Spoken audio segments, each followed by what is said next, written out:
In this video, we're discussing the famous Toronto hood accent. And what I don't like is if the business is true, that you left your moms in the hood, somebody go smoke that youth. You don't leave your moms nowhere. You have money and you left your moms there? Yo, you're sick to my stomach, fam. But if it's not true, Shorty's just talking. You'll hear it in rap music and on TikTok. But the question is, where did this accent come from and how exactly does it sound? Let's get into it. Before condos, before slang, before the CN Tower touched the sky, the land belonged to indigenous peoples. Then European settlers pulled up. The British took over and Toronto slowly became a city.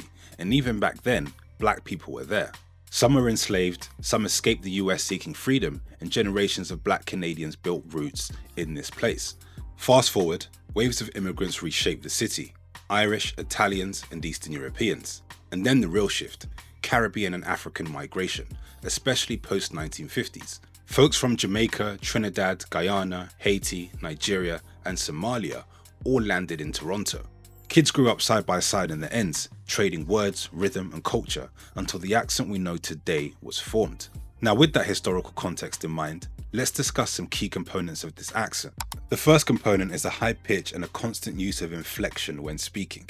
The youth, man, we all gotta try to be tycoons, and, you know what I mean? You gotta start with the youth that are like 12, 13, 14 and give them after school programs, bring them all together and put them together so they know each other as when they grow up, you know what I mean? Yeah. Is there anything else you want to say to the people out there about, Driftwood? Man, Driftwood, this is my home. Up top, short shot and Driftwood, man. The Shizzy and the Drifty, you know what I mean?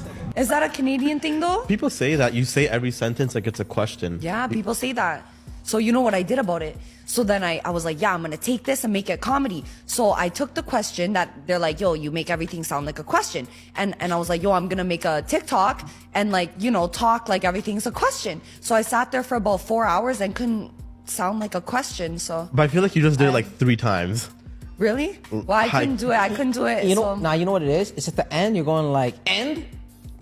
Like, Is that a Canadian thing though? Is that a Canadian thing though? No, because we're also from Canada. And I jumped many times. Many times? Yeah, it was like a whole big circle, at least 20 people. Wait, nothing happened to me. Like I was fine. They just took stuff. Like my side pack, my weed, my money. That's all they took. But like.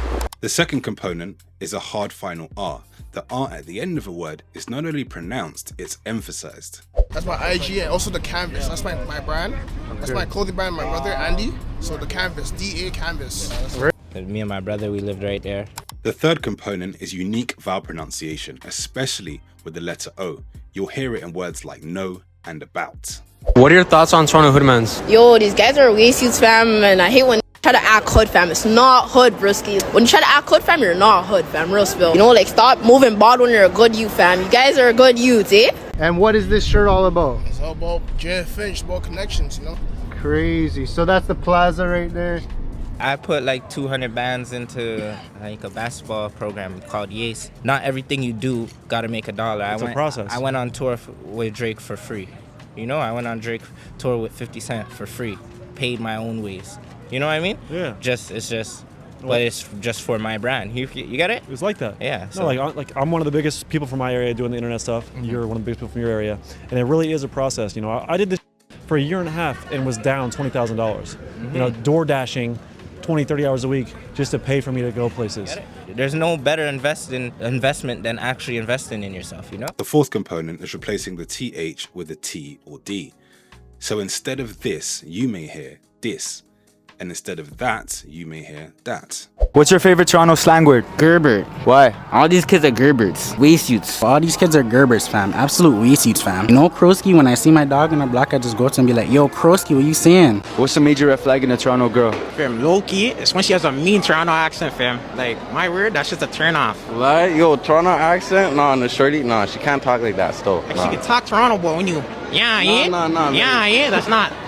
The fifth component is the accent's staggered rhythm. Listen to this clip. We're in the middle of everything. You know what I'm saying? It's a treacherous.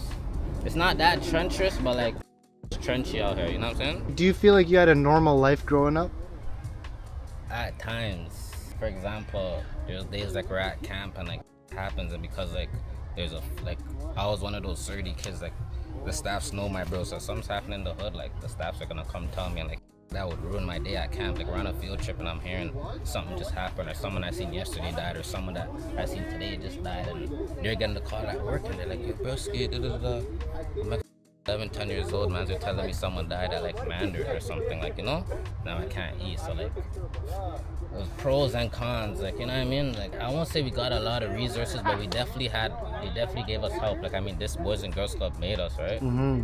And like, there was basketball programs, like with the churches and growing up, and there was like certain different, like the barbecues especially, like those stuff back then used to like make us happy as a kid. Like, okay, they're giving back, we're getting gifts, backpack, shoes, whatever, like, you know what I'm saying?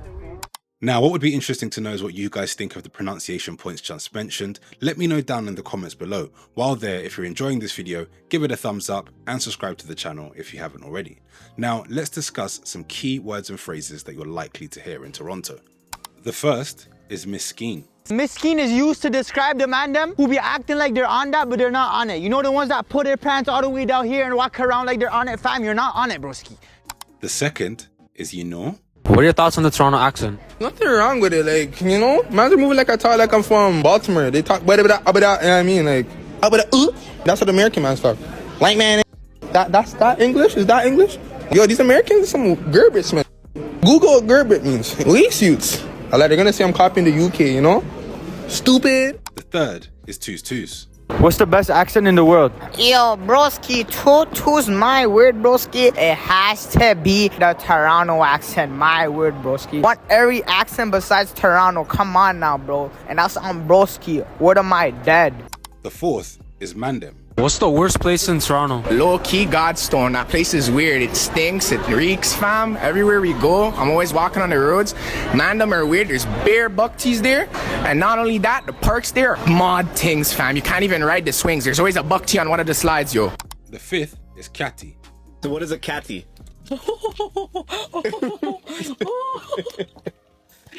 A caddy is a shorty Okay. who like acts up.